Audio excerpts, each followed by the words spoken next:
And we're back to learning Gimp, and this time I'm going to show you how to select objects based on color. Sometimes that does work well.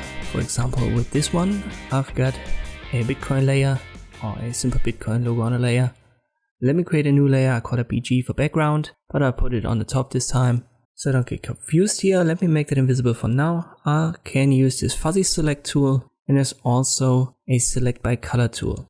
The second one, so the select by color, it doesn't work so well.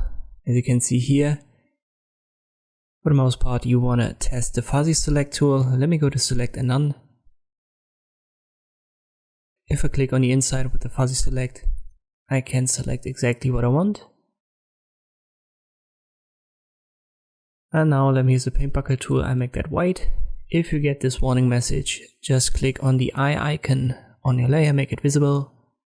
I left click again on the selection, and now it's white on my background layer. I go to select and none. Let me create a circle. I use the ellipse select for that, and I hold Ctrl and Shift from the center onwards to have this circle. I use the paint bucket tool again, but this time I'll make it black as a foreground color. I click on it. And again, select and none. You can see we've got these two cutouts. Best way to select that, once again, use the fuzzy select tool on the original layer. Click on it, paint bucket tool, click on it, and again for the bottom as well.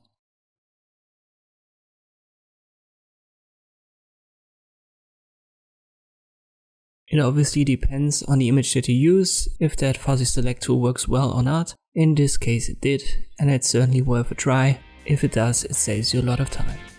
And this is how you can select objects in Gimp by color. Thanks for watching, and I'll see you next time.